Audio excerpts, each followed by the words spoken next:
Hello all, welcome back to our channel.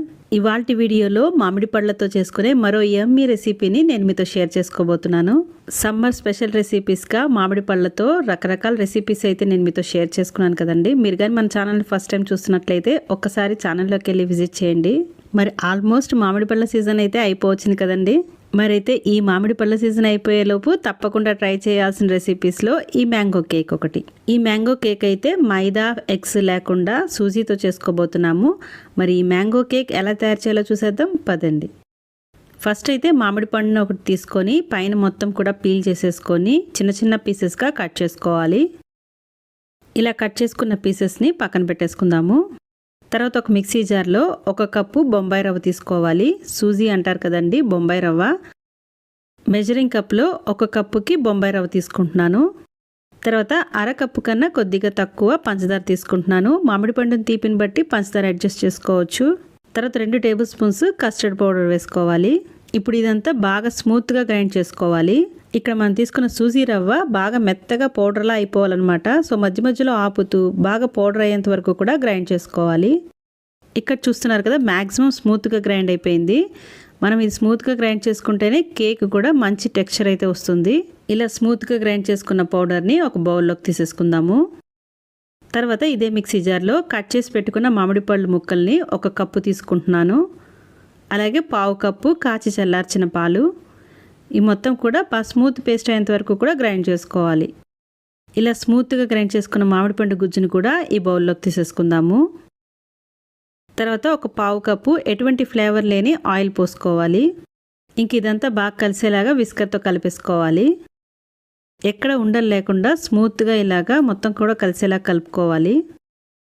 ఇక్కడ మనము మైదాతో కాకుండా బొంబాయి రవ్వతో చేసుకుంటున్నాం కాబట్టి ఇది నానే కొద్దీ ఇంకా గట్టిగా అయిపోతుంది అనమాట. సో మరీ పలుచగా కాకుండా మరీ గట్టిగా కాకుండా ఉండాలి కన్సిస్టెన్సీ.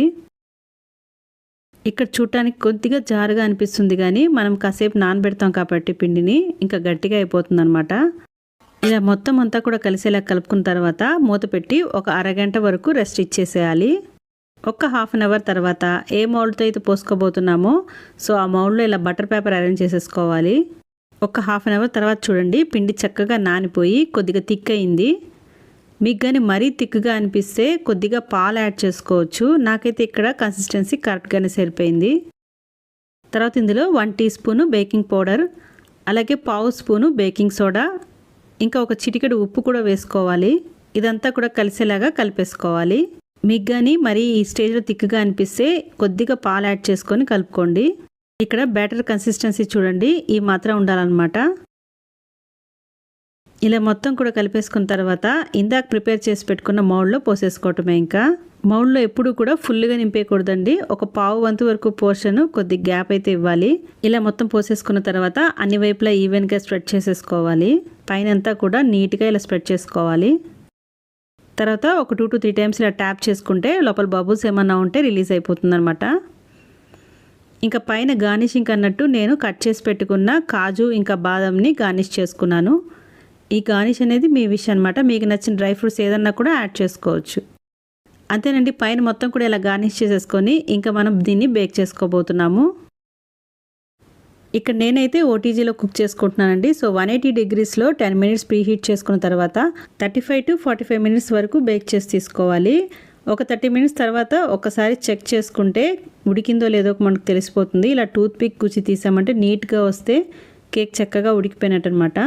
అదే మీరు గ్యాస్ స్టవ్ మీద చేసుకున్న పని అయితే ముందుగా ప్రీ హీట్ చేసి పెట్టుకున్న ఒక గిన్నెలో దీన్ని ఒక 45 to 50 minutes వరకు ఉడికించుకోవాల్సి వస్తుంది.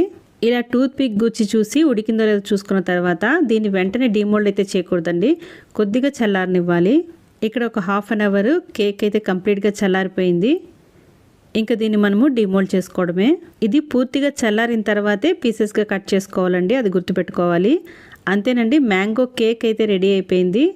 ఇలా డీమోల్డ్ చేసేసుకున్న తర్వాత ఇలా వెనక ఉన్న బటర్ పేపర్ రిమూవ్ చేసేసి ఇంకా చిన్న చిన్న పీసెస్గా కట్ చేసుకొని సర్వ్ చేసుకోవటమేనండి. మరి ఈ రెసిపీ నచ్చినట్లయితే వీడియోని లైక్ చేయడం మర్చిపోమాకండి. అలాగే మీ అభిప్రాయాల్ని కామెంట్ సెక్షన్లో చెప్పండి. మీరు చేసే లైక్ అయినా కమెంట్ అయినా మాకు చాలా వాల్యుబుల్. సో కొద్దిగా టైం తీసుకొని ఒక లైక్ చేసేసుకొని ఒక కమెంట్ అయితే చేసేయండి. ఇక్కడ చూస్తున్నారు కదా, కేక్ అయితే చాలా సాఫ్ట్గా వచ్చింది. సో తప్పకుండా ట్రై చేసి చూడండి. మరిన్ని రెసిపీస్ కోసం మన ఛానల్ని సబ్స్క్రైబ్ చేసుకోవడం మర్చిపోమాకండి. మరో ఇంట్రెస్టింగ్ రెసిపీతో మళ్ళీ కలుసుకుందాం. Thank you for watching. Have a nice day.